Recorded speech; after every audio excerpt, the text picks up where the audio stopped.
Just a quick show of hands before we start. Who's using Office 365 today? Great. About half the room. Who's looked at this topic before when they were considering Office 365? A few people? Great. Who came this morning with really hard questions that they wanted to ask me about security, compliance, and trust? No? None? Ah. Well, we'll see. Okay, it's 8:30. Welcome, everyone. Thank you very much for making this the first session of your last day at TechReady. My name is Alistair Spears. I'm in the Microsoft Office division, responsible for Office 365 deployment. And I'm here today to talk to you about security, privacy, and trust topics for Microsoft Office 365. And as you can understand, when you make a decision like moving to Office 365, it does change the nature of your relationship with Microsoft. You've been trusting us for years to give you updated versions of Exchange and SharePoint and Lync and Office, security patches to apply to those products as well. But as you move to Office 365, you do need to make another trust jump to let us patch, maintain, monitor, and operate those services for you as well. So there are a number of different considerations that come up when you're considering a cloud provider, and really when you're considering any cloud provider or any outsourcing type agreement that you need to think of as well. And so that's what we'll cover here today.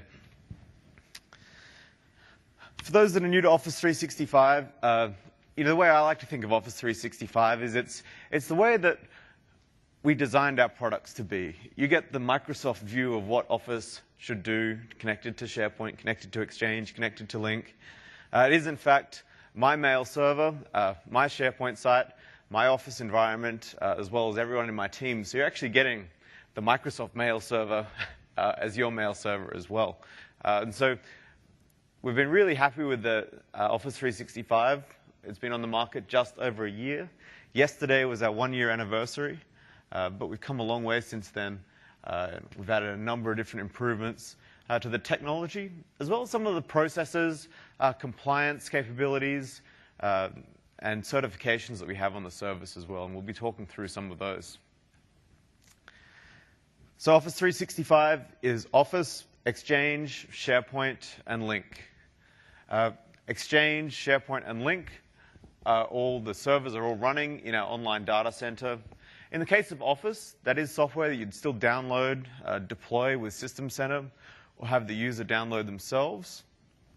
But essentially what is happening there is the key management service is running online and in the cloud, and it's attached to that user subscription to Office 365, rather than a perpetual device license that you may have bought before.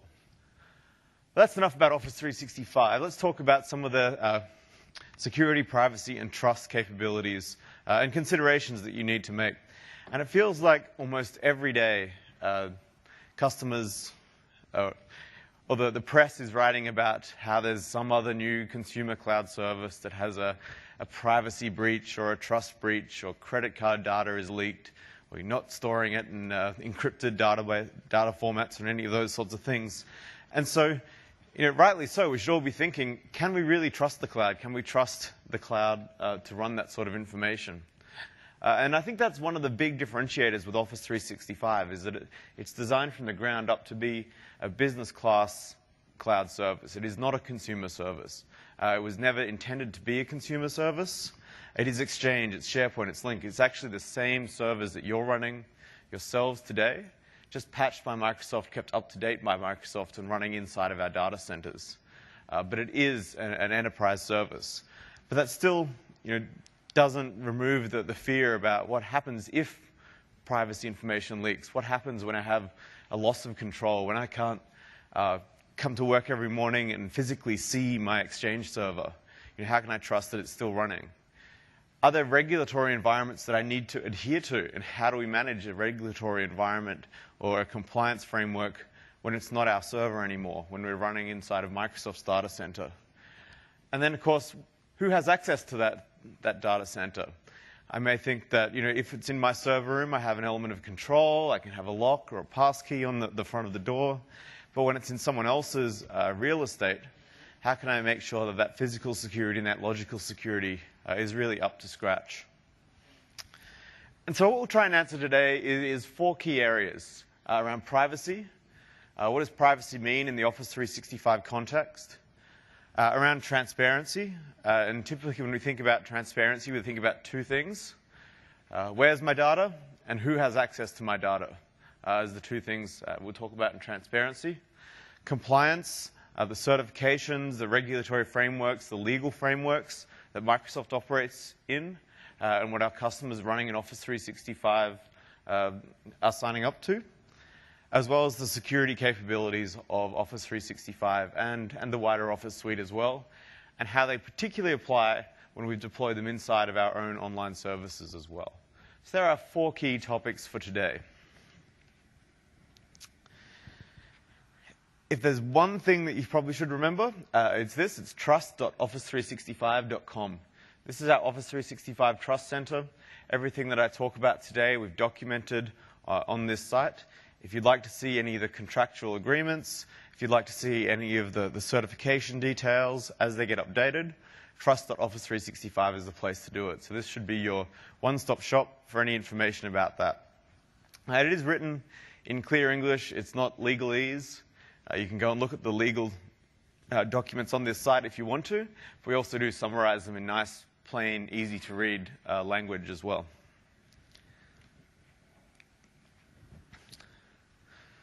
So when we think about our trust principles at Microsoft, there's a couple of key pillars that we adopt.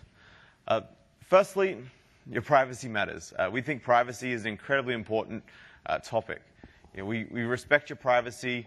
We don't want to have anything to do with the particular information in your site or in your services.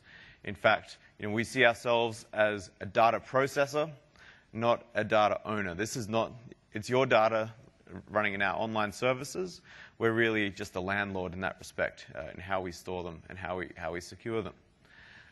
We really want to lead in transparency as well. We think this is really important, that we can make sure that you know where your data is and that you know who has access to that data, and you're kept in the loop with whatever can happen with your data as it moves through the Office 365 service. And then a couple of other topics we'll talk about as well is the independent verification. It's one thing to come to TechEd and hear Microsoft talk about how great we are at security, but you probably shouldn't trust that, and neither should we. And so we constantly get audited by third-party auditing firms and compliance standards and regulatory standards, and we make these available to our customers as well, so that you know how well we're running our service, as well as so that you can comply with any specific compliance capabilities or regulations that you need in your own areas as well. And finally, security, in the actual technology part of the privacy, trust, and security equation. We'll talk about some of the security aspects as well. But these are really the 4 key pillars that when we think about trust at Microsoft and trustworthy computing, these are the 4 things that we insist on getting right.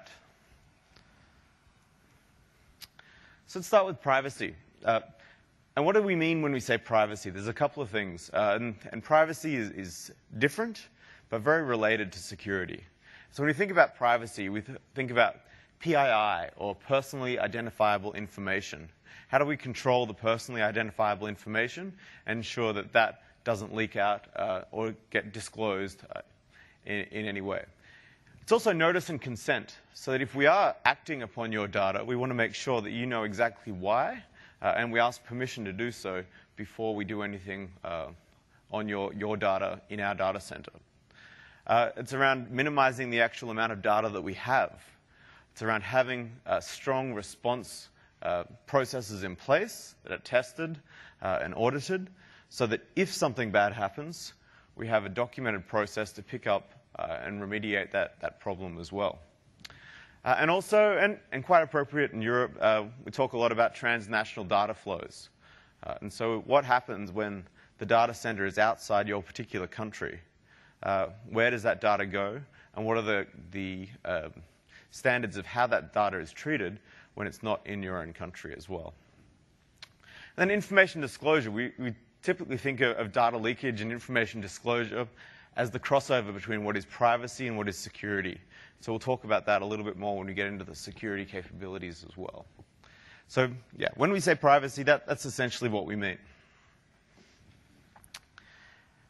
And so there are a couple of things for Office 365 as a business service, as a business class cloud service that we do that is fairly important as well. Firstly, it's your data. We do not data mine that data for anything other than managing and maintaining the service that you pay us for. We don't do any advertising capabilities. We don't look through email to look for keywords, to target advertising on your site. We don't do any of that. We don't look at your documents. Even automated, we don't do that. It's data is data is data. We just put it there in our data center. We host it for you, and you pay us to host the data. You're not paying us to do anything else with the data. So that's, we see that as fairly critical. And even in Hotmail, we've moved away from actually looking at the email and having that advertising targeted at particular topics, because we just don't think it's the right thing to do as a data processor and as a provider of a service. Data portability as well, and I've mentioned this a few times, but it is still your data. We don't take any claims to that data. We'll give it back to you anytime you want. You can export that data. You can move it on premises. And that's the beauty of Office 365 as well, is that because it's just Exchange, because it's just SharePoint, and because it's just Link, you can set up either a hybrid mode or you can set up a full offline environment, and you can take that data with you, and you're not locked into the cloud in any way. If you want to move back to Exchange or you want to move to something else, and import that data as well. And finally, there is no mingling of data. And what we mean by mingling is that Office 365 as a business class service is completely separate from Hotmail, a consumer service, or SkyDrive, a consumer service. Office 365, even though it runs in Microsoft's data centers, it is essentially a data center within a data center. It's separate access controls, separate cages, separate locks, separate servers. It is running independent of any of the other consumer services that Microsoft runs. And we need to do that so that we can comply with a lot of the policy frameworks that we'll talk about later as well. So you do get the scale of the data centers and you get the global reach of the data centers, but we do not mingle the data. We don't keep it on the same servers or services. It is essentially an isolated data center within our major data centers.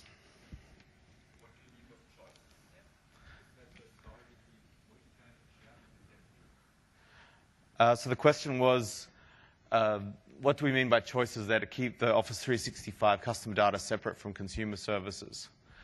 We've made that choice to keep that data separate. You can go further than that if you need to with Office 365 dedicated. So essentially in Office 365 we have two options. One is our standard multi-tenanted service. So in that case, your data is run on a multi-tenanted environment, which has a lot of different customers running on the same environments as well. You can choose to have a dedicated offering as well, where we'll stand up essentially a data center within the data center with separate hardware just for you as well. And so that's what we mean by choices. So there are a number of choices you can make if you do need to get more granular. What we've seen a lot of is that big pharmaceutical companies, healthcare organizations do have separate requirements around patient data and case data and those sorts of things. And there is separate legislation for those particular customers. And so in that case, the dedicated environments do suit them better. Question? What is the minimum size to have that option? It's not so much a minimum size as a minimum cost. And really what we think and what we recommend is that the economics of moving to Office 365 in a dedicated fashion don't really make sense until you're at about 30,000 users.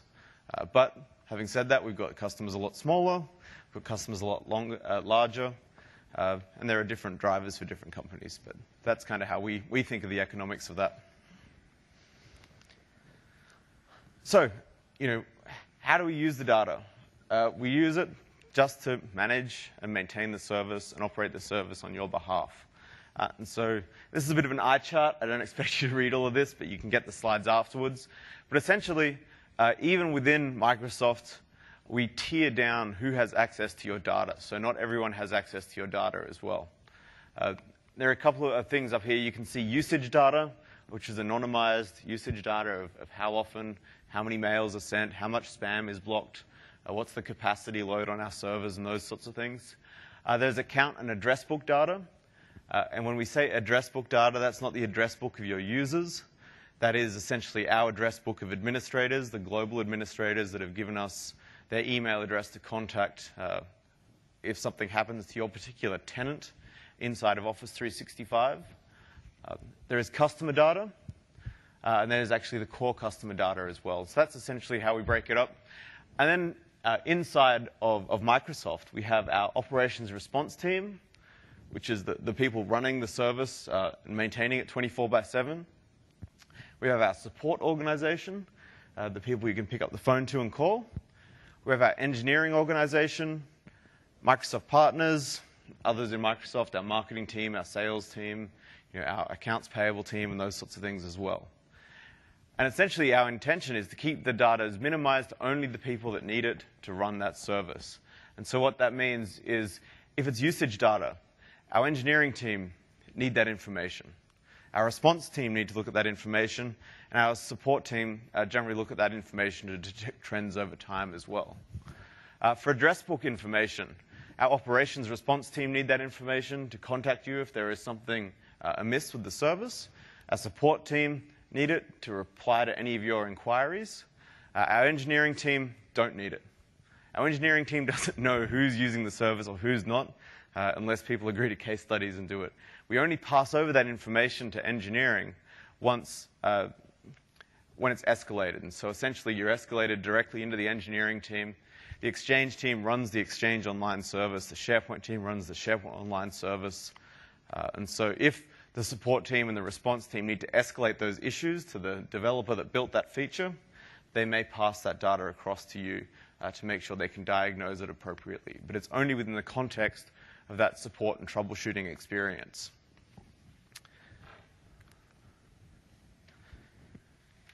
So when we think about transparency, really that's the where and the who, and also the what that we can do with that data as well. So there are a couple of things that's really important to understand with transparency. First, we don't have data centers in every single country or in every single legal regulatory area. So that's definitely a big consideration. What we instead try to do is pick the areas where we have our data centers and make sure that in the regions that we operate and that we sell Office 365, we can meet all of our local obligations to the letter of the law, as well as obligations for all the other countries that we operate in. So essentially what that means is that we have three sets of data centers around the world. We have our European set, we have our North American set, and then we have our Asia-Pacific set as well. In the case of Europe, that's a data center here in Amsterdam and a data center in Dublin as well. So those are the two data centers that we operate Office 365, multi-tenanted, out of the European area as well. And we chose those locations with specific reason. They're both within the European Union. They both have strong policies on data retention that allows us to offer Office 365 at the terms that we do. And they're both close by, fast networks, big data centers, green energy. They're nice and cold places generally, so it makes it much more efficient to run the data centers as well. You don't pick the data center that you run in. We pick the data center that you run in generally by the address of your head office or where you signed that agreement. And there's a reason for that. We do like to make sure that the data centers are as close as possible to the users. That reduces latency, that makes sure that we stay in the same legal framework, and it's just a good thing to do to have those data centers more local as well. We actually divide the load fairly evenly between those data centers. We generally don't get specific. You may not know which data center your data is in a particular time, and we can move it back and forth as we load balance those two data centers.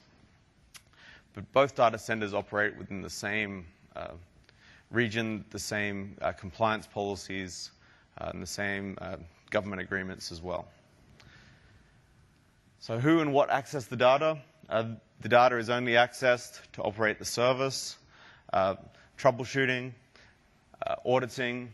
We also look at the data for malware prevention, and only to key personnel to do that. It is not a case that you're running on Microsoft's own internal network. This is a segregated network, a highly secure network that needs multi-factor authentication to access, as well as security checks before those users are allowed to use that service as well. And how do you get notified? We'll tell you. As we constantly add more services, more regions, more data centers, we have the ability to scale out or not. And if any of this changes, you get notified. You get notified in advance of any of these issues, so you're aware of any side effects that approach may have as well. Any questions on data center location or anything like that? We generally don't give out the exact address of our data centers. They're fairly anonymous-looking buildings. They don't have Microsoft logos on the sign or anything like that. If you fly over them, they don't have a big Hotmail logo or anything like that as well. So they're generally very anonymous buildings. They just look like big warehouses. I guess the only way you could know is seeing how much power goes in and out of them. But we do also offer tours of some of our data centers. So if you are interested in seeing them, you can't audit the data center, but we will do guided tours through the data centers so you can get the scale of the data centers. You can see our Lego model downstairs, but it's not quite to scale. But we won't show you into the Office 365 area. That's a caged, locked-off area, so you can't get in there either. OK, so when we talk about security, a couple of things to think about as well. We follow the Microsoft security development lifecycle for all of the software that we make at Microsoft. Has anyone heard of this approach before? No? OK. So we started this back in 2004. I guess it started with a memo from Bill Gates around trustworthy computing, and that we just had to get better at trustworthy computing. And really, the approach has evolved over time. But it really breaks down into three key areas. That our developers, our testers, our program managers, our engineering team are all administered, and they're educated to run that training, that they take the training, they know how to develop secure code, and they develop secure software as well. So that's key. Before any lines of code are drawn by any developer, graduate or otherwise, they must go through our security compliance training. It's also interesting because it puts security to the forefront of every part of our life cycle. Generally, what happens with software is you'll do a security audit in the development time or when you're getting closer to production before you ship the code as a final check. We actually do our security reviews throughout the process. We start it in the design phase. We like to say that security is a feature. We design with security in mind. As security experts are in the room when we're essentially writing the specification and gathering the requirements for the next version of all of these software. So security is ingrained with the entire approach as well. That also includes analyzing the attack surface to make sure that we can reduce the attack surface and reduce and mitigate the issues. And also threat modeling or red team, blue team sort of modeling of how we look at this software to try and break it even before we ship the software, even before it leaves development as well. We also make sure that we implement very secure models, and that essentially means a lot of analysis, a lot of new tools, safe compilers, and all sorts of things to make sure that the code that we write is as secure as possible. And finally, a whole lot of verification, testing, essentially a final security review before we even get to release the software. And this does have its cost, right? There is a fairly big limitation on doing security in this way, and that it is fairly involved. It takes a lot of time to build engineering discipline around making really secure code. And often you'll see, as Microsoft acquires a new company, that it takes quite a while for that next version to come out as the security guys go in to analyze that software, to find all the bugs, and to rebuild it from the ground up to make sure that it meets our security practices here. But in the long term, we think this is the right approach to do. And I guess to provide an example of that, if we looked at Office, we looked at Office in this time, and looked at some of the unique security issues that were reported.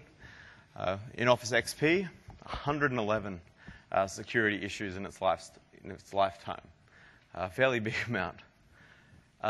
Office 2003 down to 83. And there are a number of features that we learned from XP and we added into Office 2003. Support for a new cryptographic API. The ability to set trusted publishers on the macros. To support security on the ActiveX controls that you can apply with inside of your organization. In Office 2007, we went even further. We redesigned a lot of the core infrastructure. We introduced the ribbon, which was a major user interface change, but we also redesigned a lot of the underpinnings of Office. We moved to an XML-based format rather than a binary file format because we knew that was an area of key security threats. We reduced the amount of security prompts. We knew that just flashing up a message to a user and say, hey, looks like this document's not safe. Do you want to open it? Yes, no. What do? You say, yes, I want to see the document first. And so we've reduced some of those prompts where we could to make sure we could show you the document, and we essentially open it up in a read-only mode with a lower attack surface, just in case that document is insecure.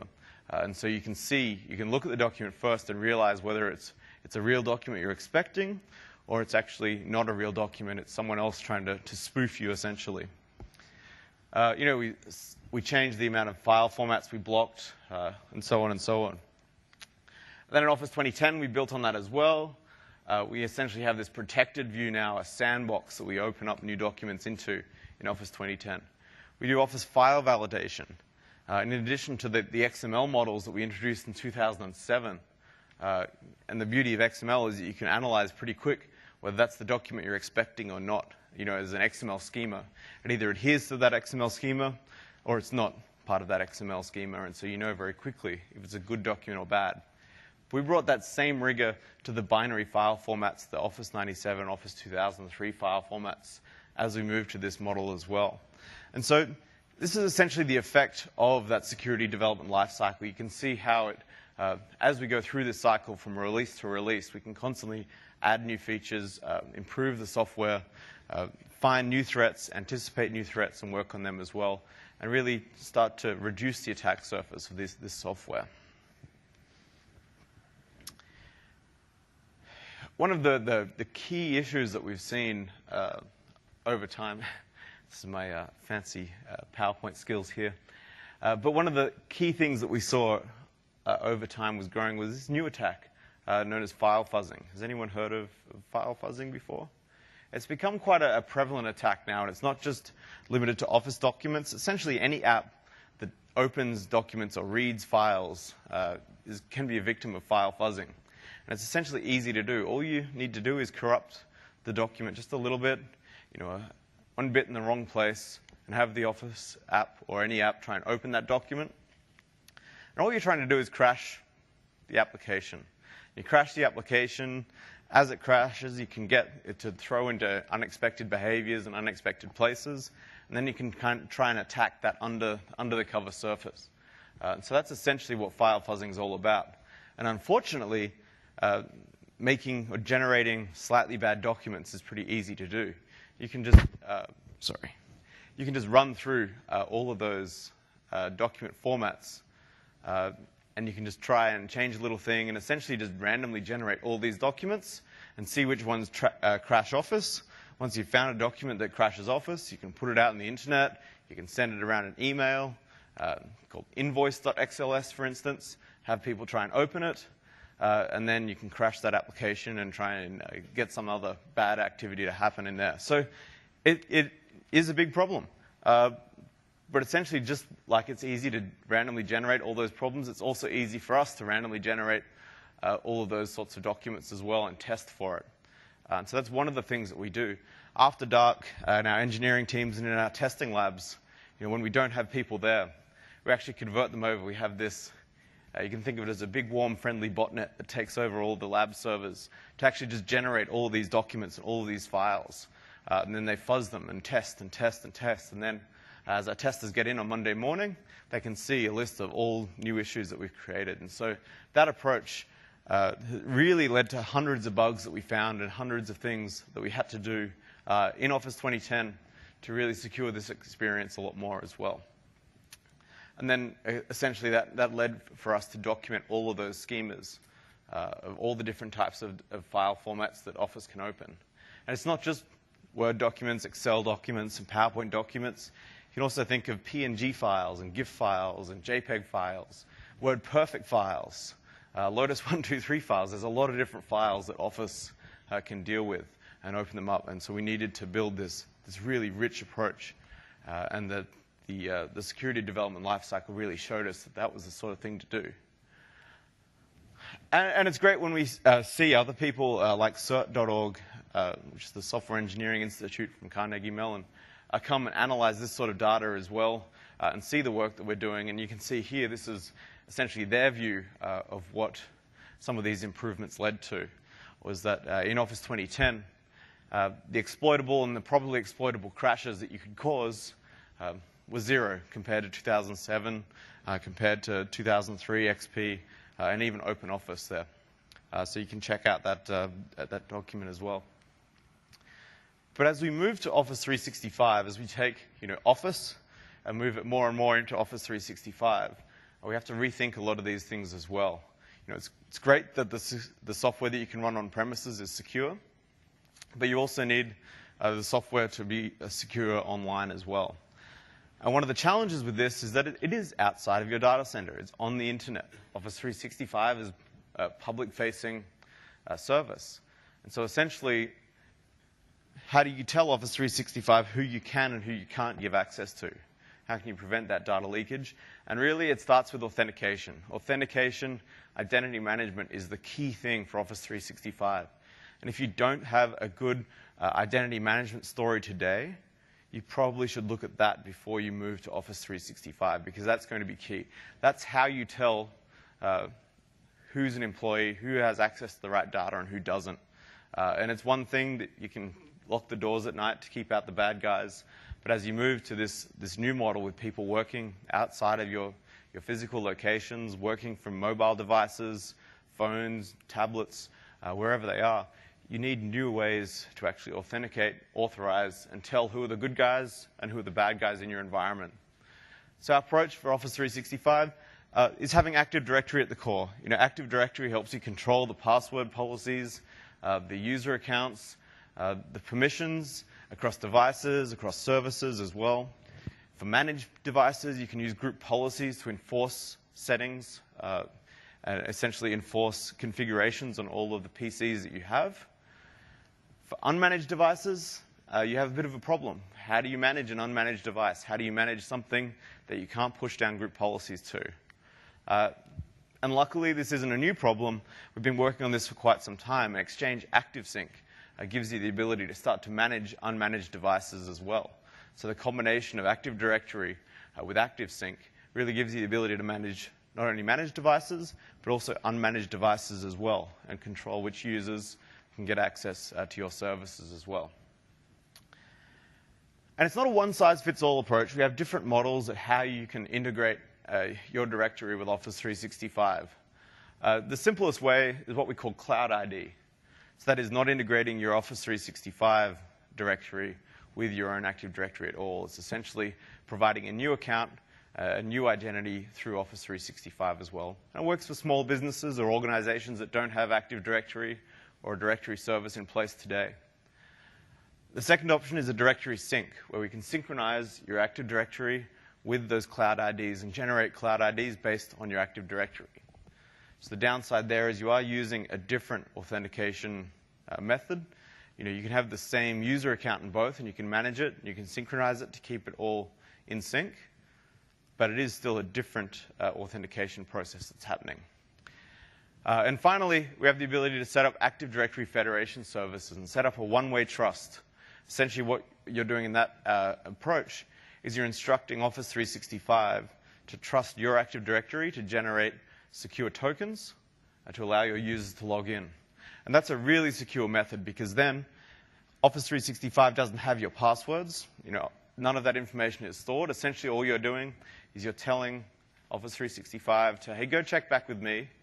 I expect this sort of account to log in. And I like to think of the one-way trust like getting into a bar or a club, in Amsterdam. There's a bouncer at the front.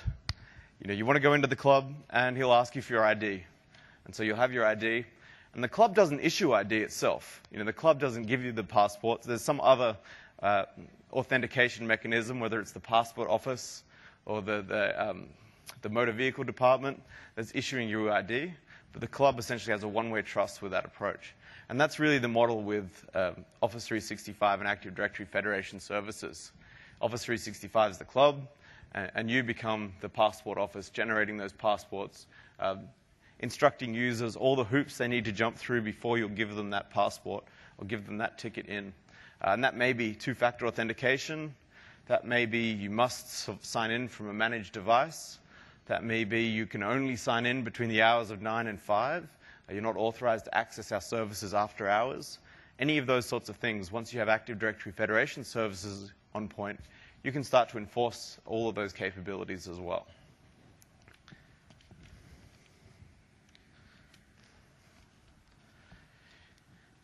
And again, group policy is really the key way to manage these services themselves as well. You can start to mandate policy settings for Windows, Office, and Internet Explorer.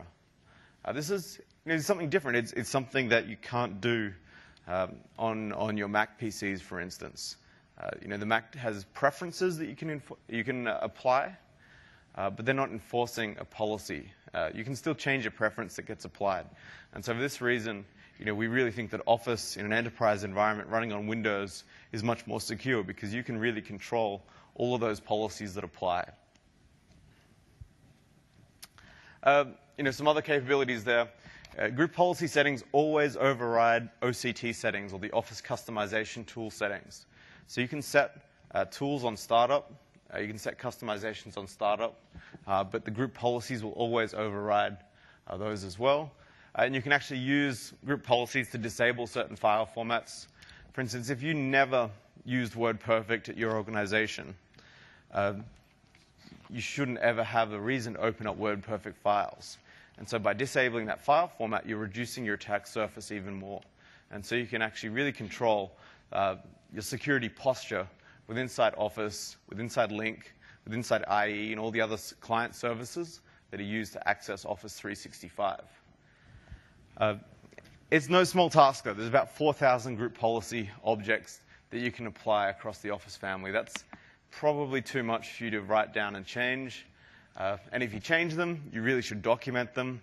And then you have 4,000 different pieces of code to document that you're changing as well. So to get around this, we actually published something called the Security Compliance Manager. The Security Compliance Manager is essentially a solution accelerator with this sort of task. It has a list of all of the group policy control objects for not only Office, but also Windows and IE.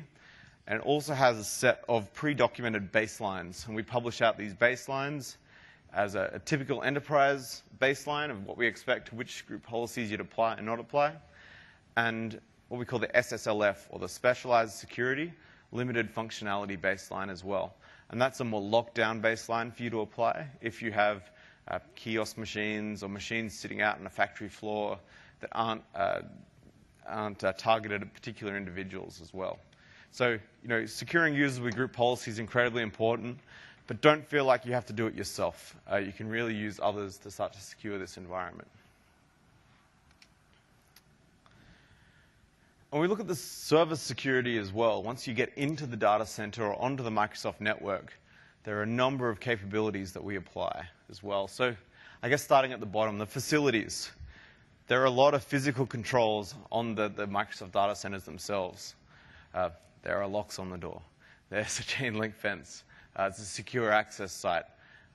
It's monitored 24 hours a day.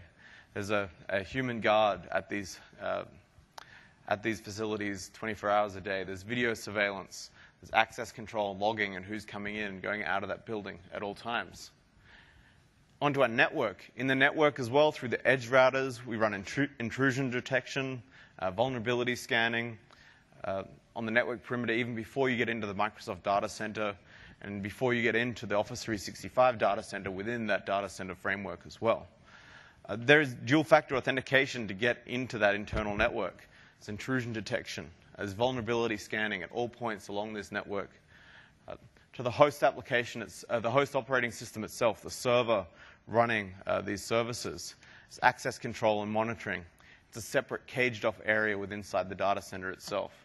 It runs anti-malware, patch, configuration management, as well, all through the services. We use SCOM to monitor all of these services, and we generate terabytes and terabytes of logging. You know, I had a question on the booth this week about when would I use Office 365 for SharePoint as opposed to Azure for SharePoint. And you can absolutely run SharePoint in Azure, which is fantastic to scale that up. But then you also have to run your antivirus, your anti-malware, your monitoring, SCOM on top of that environment. You need to run your filtering, your firewalls on top of that environment. So there is a lot of other stuff that comes with it. It's not just a matter of standing up SharePoint server by itself if you want to do it in a very secure and an enterprise-friendly manner as well. And in this approach, in Office 365, we do all that for you and hide the complexity of all those security controls that need to happen as well. On the user side, we have account management, managing those accounts of all of the users, our users, that have access to the facility, or have access to the network, or have access to the host applications, or the services themselves. We screen all employees that have access to that information. All employees are signing up to a code of conduct to operate on this data consistent with our policies as well. The data itself, different users have access to the service to manage that than they do to the actual data or the computing that's happening as well. If you're an Exchange administrator for Exchange Online, there should be no reason for you to go to the data center and open up a cage and take out a hard drive. That is not your task, and so you don't have those permissions. It's essentially the permissions you're needed at that time to get access to these services itself. And then over the top of all of these different layers of security tools, we have a threat and vulnerability management layer at the top. We generate about terabytes and terabytes, tens of terabytes of information out of all of these layers every 24 hours. So it's a massive amount of logging information that we generate and that we analyze. And we do two things with that data as well.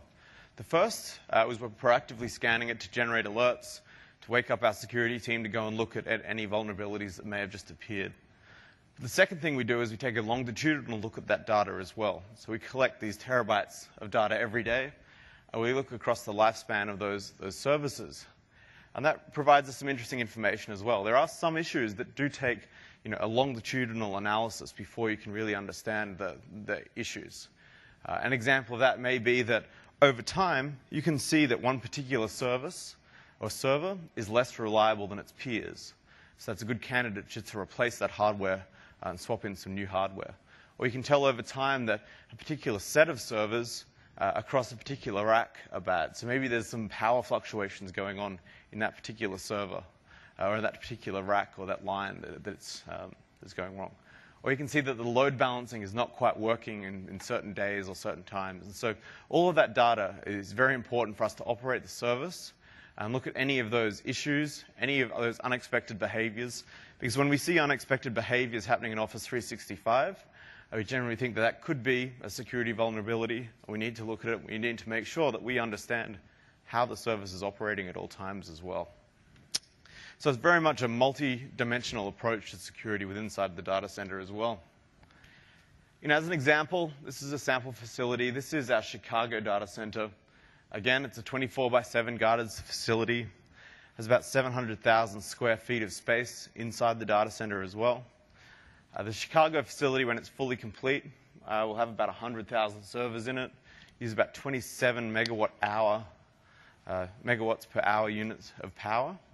And we actually store days of backup power on site as well. You can see there some of the generators to kick in and some of the UPS units that run that service. So the scale, the economy of scale that you get in these data centers is quite big. But also it's the economy of skill. And I think that's something that's often overlooked, is that for you to have a security team monitoring your environment 24/7, analyzing terabytes of logs, is quite an expensive proposition. But we need to do that for all of our users using this service, and you essentially get that for free in addition to all the other things that you pay for in Office 365. So, that's the service, that's the data center security itself, but there's an incredible amount of protection that happens at the server or the app layer as well. An example of that is that about 90% of the email that we see coming into Office 365 is spam. So if you're running an environment, if you're running an Exchange environment today, 1 in 10 mails should get through, and the rest is just clogging up your network. And so FOPI is blocking about 1 billion spam mails a day, forefront online protection for Exchange. And you can use that for your own Exchange on-premises server. And we must use that in Office 365. It's not something we turn off. It's not something we give you the chance to turn off or to filter anywhere else.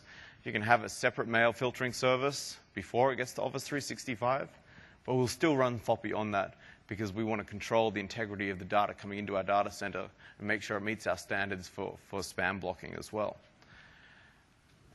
As another example there, Link.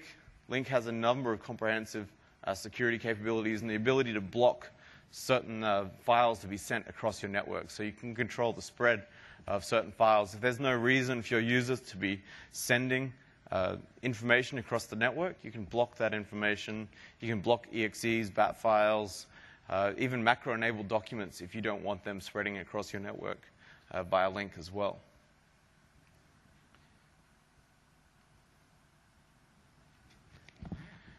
So one of the other things that we can do in this service as well is really control the security of the information coming in and out of Office 365 as well. You can apply rights management services to encrypt documents going into the service. You can use TLS in Exchange to set up transport layer security between trusted partners so that the data coming in and out of Office 365 to trusted partners is an encrypted connection. And that's just stuff that you get because it's Exchange, because it's SharePoint, because it's Link, and because it's Office.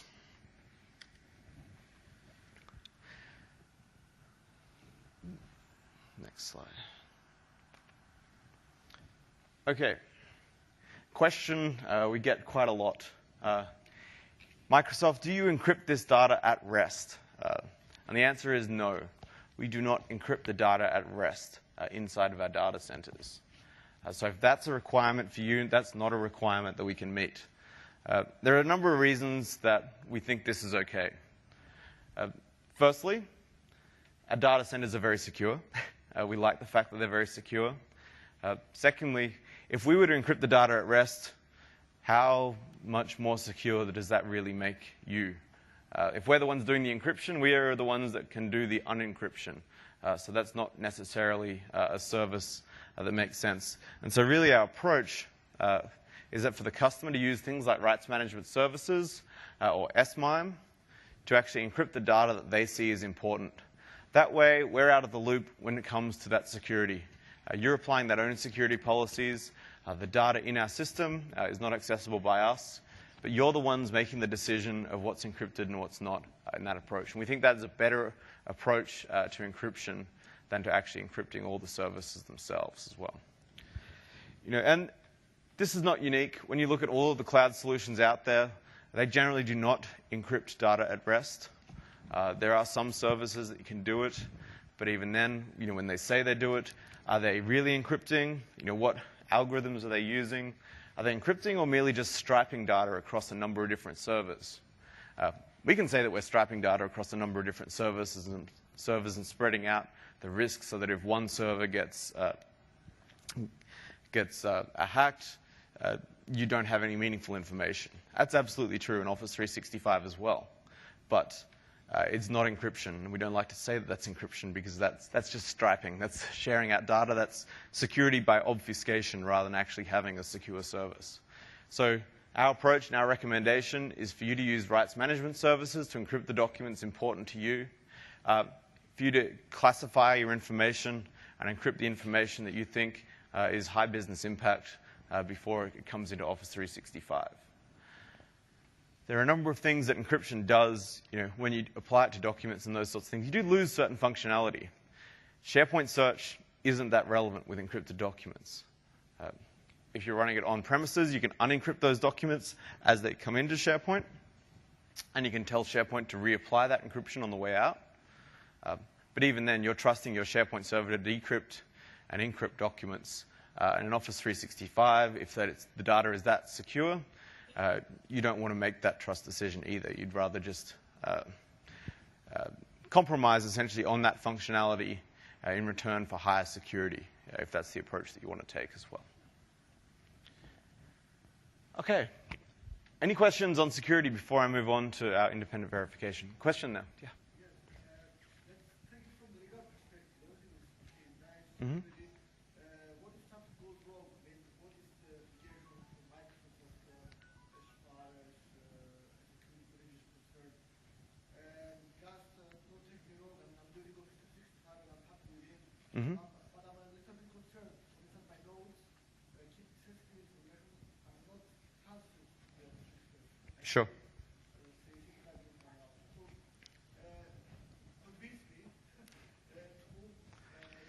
Sure. So I guess then the question to paraphrase is, what happens when something goes wrong with security?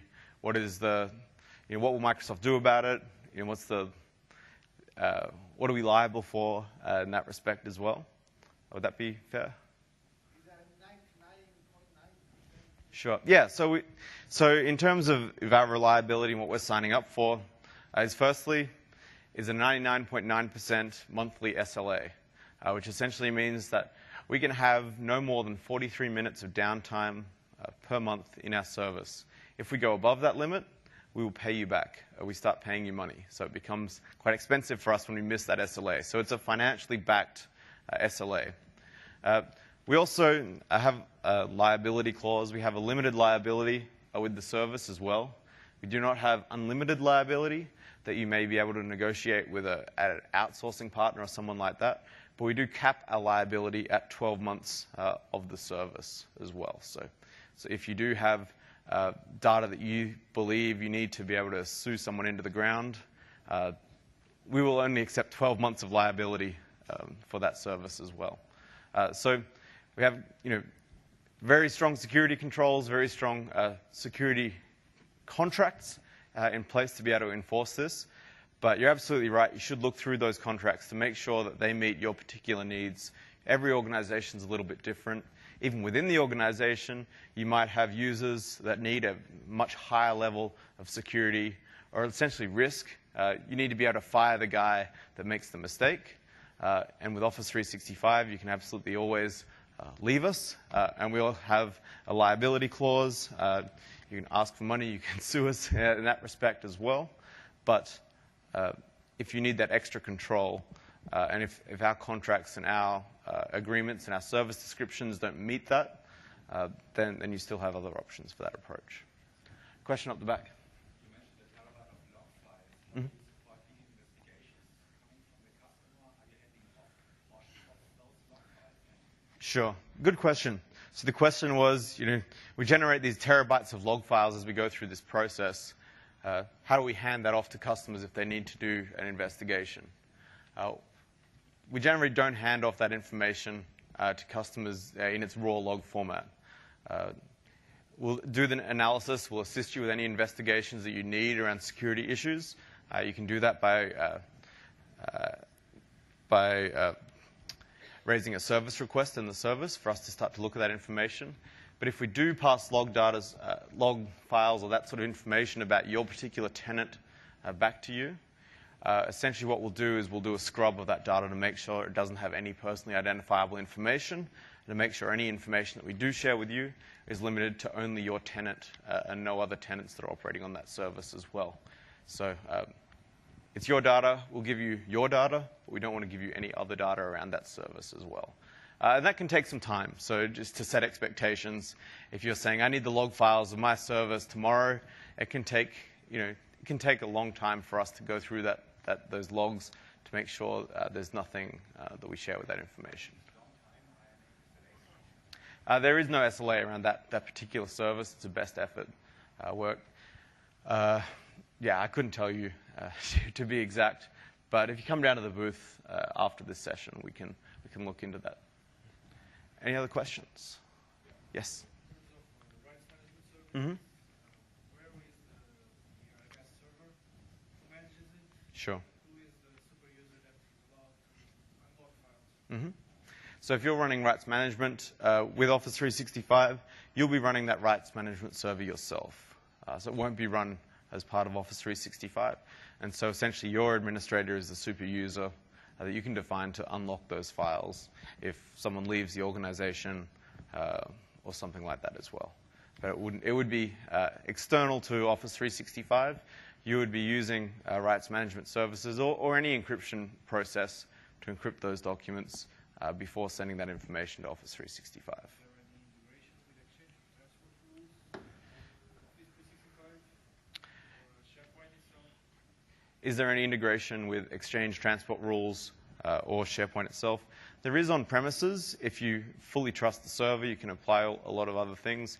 In a hybrid scenario, you can route those sorts of messages through Exchange on premises for those users to apply those transport rules, but not for Office 365. It essentially happens at the Outlook level to encrypt those documents before they go to Office 365 or Exchange Online. And SharePoint integration, it happens at the Office document level. So yeah, in Word, you encrypt the document with your rights management service on premises and save it into SharePoint, and it saves an encrypted document into SharePoint. So you won't have access to some of the other information with SharePoint Online as well. Yeah. So again, it is a compromising on certain functionality to get that higher level of security with Office 365. Yeah. A couple other questions, yeah? Microsoft got unfettered access to our data in essence. How do we safeguard around disgruntled employees in Microsoft or Microsoft getting approaches from law enforcement agencies, intelligence services to look at that data? Independent verification. Yeah, good question. It was, how does Microsoft prevent unfettered access for rogue employees, law enforcement organizations to be able to get at that data and request that data and those sorts of things? And that's a multi-pronged answer. It comes down to a couple of things. Firstly, limiting the access that people can have on the data. Make sure that when we access that sort of data, there's a service request, there's a logging information that's tracked at that. Alerts can be generated individually, screening the employees, regularly reviewing the list of employees that has access to certain services, disabling them, and just reducing it back to only the things that they need to do their job. And so in the case of you need to look at a certain mailbox, you can actually look into Exchange Online and you can get an audit report of who has access to that service. So we're very transparent in the sort of information that we can provide you, and you can see that no one is looking at that data. But if you've raised a service request to say, hey, I think this mailbox is corrupted or something's going wrong, and some of our service engineers have a look at that, you'll be able to see that in the audit log, in your own Exchange Online audit log, to see who's had access to particular mailboxes as well.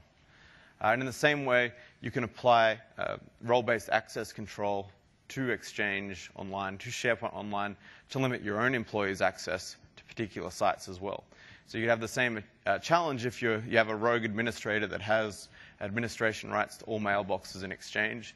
You can configure role-based access control to make sure they can only do certain things within Office 365 itself. And so the second part of that question was about law enforcement and how do we prevent our data falling into the hands of law enforcement. That's a very tricky question. And essentially, we comply with all the laws of all the companies, all the countries that we operate in, all the regulatory frameworks that we operate in. So for us to offer the service in the Netherlands means that we're signing up to comply with the Netherlands law.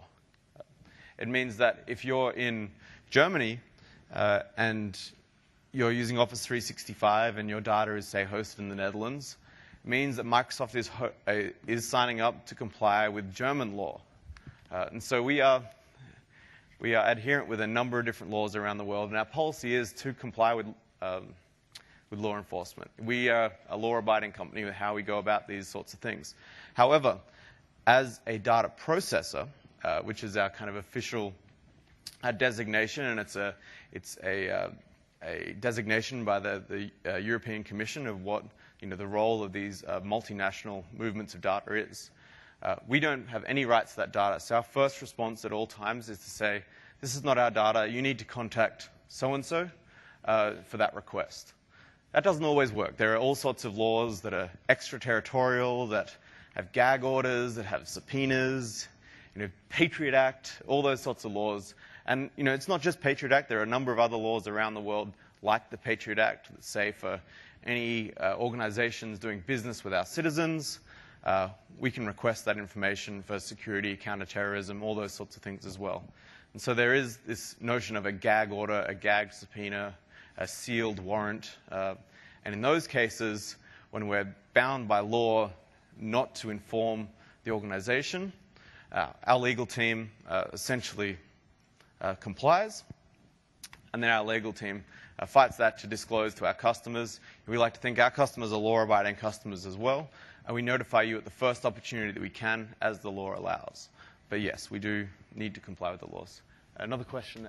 Yes, it's related to that. It's about what takes priority, the law of the country in which they're providing the service, or the law of the country which is hosting the service. That's a great question that I'm not a lawyer, so I can't go into, but we can follow up on that. Generally, we try and obey all the laws of all the lands, and in our contracts we specify these are the contractual obligations that we have as well. It's not the case that the police can kind of knock on our door at our data center and say, we need you to hand over a server or this hard drive, because we don't have that level of information at the data center site. It's not like, say, if they knock on your server room and the grad's in there, that you can just hand over a server. We have hundreds of thousands of servers in this data center, and the team on site don't know that your particular data is living in this server. So it is a fairly serious request that gets escalated to our legal department for us to even understand how to respond to some of these things. So it is quite a sophisticated approach.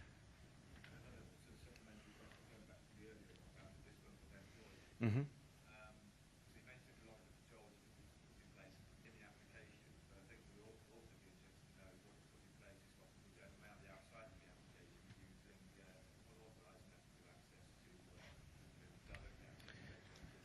Sure. Yeah, good point. So before I answer that, I might move across to the independent verification, because I think that'll give you a bit of an idea of how we enforce these controls and how we document and audit these controls as well. One final question up the back there.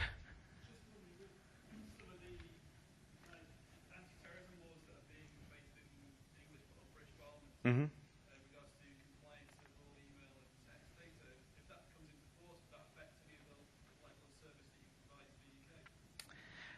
No doubt. Yeah. So all these laws, it's not uncommon for laws to change. The Patriot Act, the things that happened in the United States, it was a similar approach that we need to look at our service, and we're constantly evaluating the service, the clauses that we can offer, and how they can comply with local laws as well. Storage, archival, that's an easy one, to be honest, because we already offer plans with unlimited storage of email and data in that approach. But for the particular other ones, you may have to evaluate the particular regulatory posture that your organization needs to be in as well. I want to audit the Microsoft data center. Another common request. Can I come in Microsoft and audit your data center?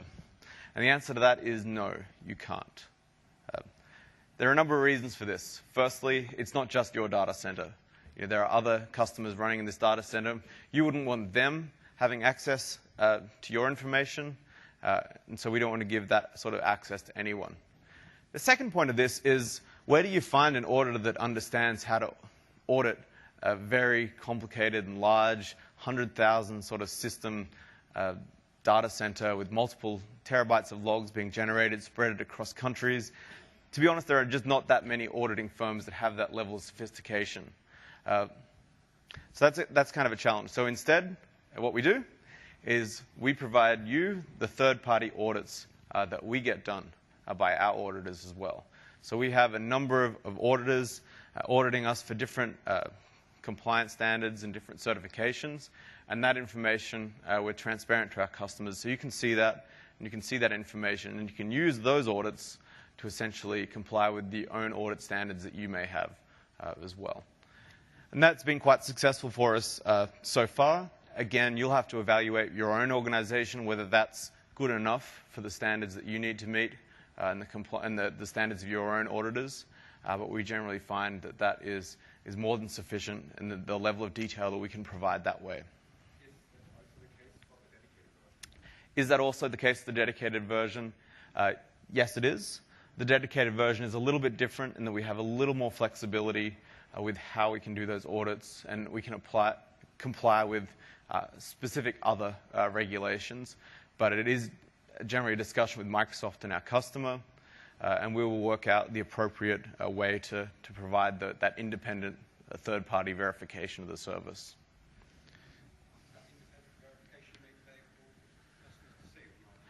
It is available for customers to see. You can request that information either from your Microsoft representative or through a service request. If you're not yet a customer of Office 365, we can provide you that information under non-disclosure agreements and those sorts of things as well. It's not always stuff that we just publish to our website. In the case of ISO 27001 and those sorts of and attestations, we publish out the fact that we have that. We don't publish out the 500-page reports and the detailed Visio diagrams of each process and as it's documented as well. We like to think that that's actually some of the competitive differentiation in our service, is how well we run it as well, and we're happy to share that with our customers, but not everyone in the world. So a number of different policies that we comply to, and you could imagine that very quickly you get in quite a mess of ISO 27001 needing a particular standard, the EU model clauses needing a particular control, SSAE 16 attestation needing a particular other control, PII information needing a separate control. And so you can get into a very complicated state of running multiple audits at all times. And so we have a framework that we apply across this management to really simplify the approach. And essentially it works like this. We look at the business rules, what we need to do to adhere to a particular standard, and see if there's any similarities with any other standards and any other services that we currently operate. And so that essentially sets a policy and a business rule to say that you must lock the data center after hours as an assumption. So if that was our policy, then from that policy, we would build out a control framework. And essentially, the control framework is the process, the documentation around how we can apply that policy in our environment as well. From those controls, a set of these controls make up kind of a body of knowledge that we use to comply with a specific standard. So if you can imagine it that, applying with standard A, we'll choose policy 1, 2, 3, and 5. Complying with standard B, we'll choose policy 1, 2, 3, and 4. And so essentially, we're drawing from this pool of policies and controls. And then we use standards like ISO 27001 and SSAE to certify all of the controls and all the policies that we have in place and certify that we're operating with them. And then we look at other standards and sets of those standards and we use. And the good thing about ISO is it's such an internationally recognized standard that in many cases other regulations, other compliance standards look to that to say you must be ISO 27001 or refer to ISO 27001, Part A, Part B, or whatever it is that you're looking to particularly adhere to. So we think that's a really good standard. We were the first in the industry to adopt that standard in our business cloud services as well. And then the fourth level down is our operating procedures. Now, operating procedures, essentially, what is the flow diagram on the ground that people do when they encounter one of these things? And many of these standards, it's not just about how do you secure the environment, but it's also about how do you secure the procedure when something goes wrong. And so we document all of these operating procedures as well. And this is essentially all the information that we can share with our customers. So in the cases of law enforcement requests, there's an operating procedure that we apply at how we handle those sorts of issues that documents who gets informed, how it gets escalated, when the legal team gets involved, when the risk team gets involved, when the customer gets contacted. All that information about these controls is documented in our operating procedures. And this is the information that we can share with you as customers to make sure that you're happy with the service that we provide. So specifically in Office 365, these are a couple of the biggest standards that we adhere to. ISO 27001. We really like ISO 27001. We think this is the gold standard in terms of worldwide standards, and many of our customers agree. Specifically for EU, we've taken the second step of not just being compliant with the EU Safe Harbor regulations, but we're also willing to sign up to the EU model clauses. And the EU model clauses are clauses recommended by the European Commission when dealing with the EU Safe Harbor. There are not many organizations in the world that will actually take this second step and agree to sign up to these EU model clauses. But important to note, this is a document that's a contract, and so you need to countersign this document. So even though it doesn't change any way we operate the service, it's just us saying, yes, we will adhere to these clauses that we do anyway. But in many cases, our customers need that documentation to say, we have a signed contract that says that they will adhere to these services. And in that approach, you actually have to countersign this document, and we have to have it on file so that we're both in the clear in that agreement as well. We can also sign a data processing agreement, which essentially documents all of the privacy and security concerns that you may have. All the privacy and security processes that we have in your data to offset any concerns that you may have or your regulator may have in the particular areas as well.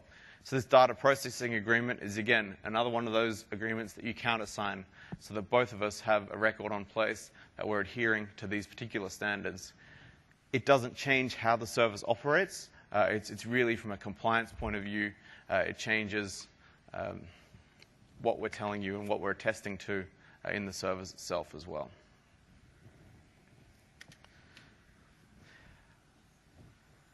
I'll skip over. I'll talk about it. In the US, there's the Health Insurance Portability and Accountability Act, which essentially governs how healthcare agencies and health organizations need to hold patient information. We can adhere to that through signing a business associate agreement, another one of those countersigned agreements. And again, we can sign up to the EU Safe Harbor clauses, which really governs how information should be kept and how it should be stored as it leaves particular geographies to make sure that it's still kept in the same manner and it's still kept private regardless of where it is as well.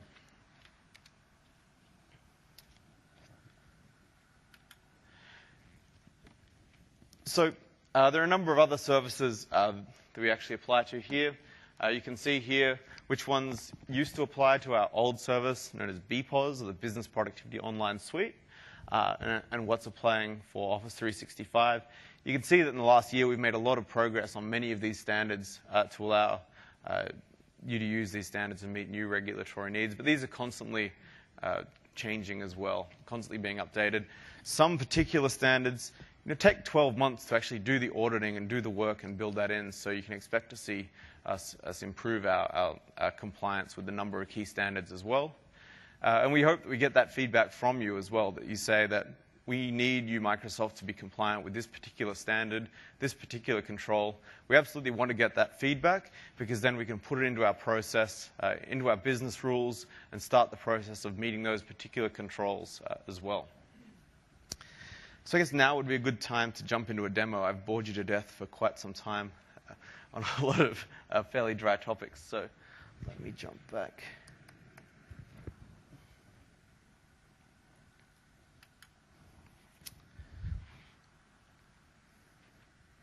This is the Office 365 Trust Center. Trust.office365.com, and of course then it routes to a Microsoft.com/Office365/trust. Very long URL, but the easy one to remember is trust.office365.com. And here, under the independent verification steps, what you can see is all the services we document here. There's actually a link of how you can get a signed copy of the EU model clauses from Microsoft as well. So clicking here will take you to Office 365. you'll actually sign in with your Office 365 administrator account. Here's one I prepared earlier, if I can remember. And you'll be greeted with a page like this, which will put out all of the optional contractual supplements that you're eligible for. And so from here, we can just select one. We can enter in our signature, our full name, and accept. We have an electronically signed document for you to use that we'll have on store. And you can download and see that document. Where are we? And essentially, it looks like this. These are all the new clauses. These are the clauses recommended by the, what do we say here? European Commission decision on February 5th, 2010, Directive 9546 EC, all that stuff that your auditors will love. And then they'll look at also the other piece, which is the signature on the back. You can see Rajesh Jha, our corporate vice president in charge of Office 365 and Exchange, has helpfully already signed this document for you. So your signature will go above, and then you have a signed contract on file to help you meet any of the particular compliance needs that can be addressed by these documents as well.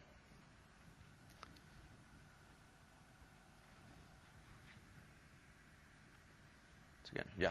So that's the site. It's within the administration center here. You can see that information. Easiest way to get to it, trust.office365.com. Click the link, sign in with your admin account, and sign these agreements.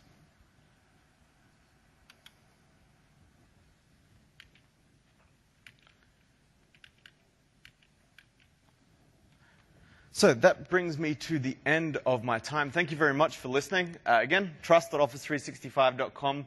We have some white papers up there around privacy and security. We have a service description, which is essentially our document that documents all of what I've talked about here as well. We also have, and I think this is really handy as well, some standard responses for RFIs. We see a lot of RFIs, requests for information or requests for proposals.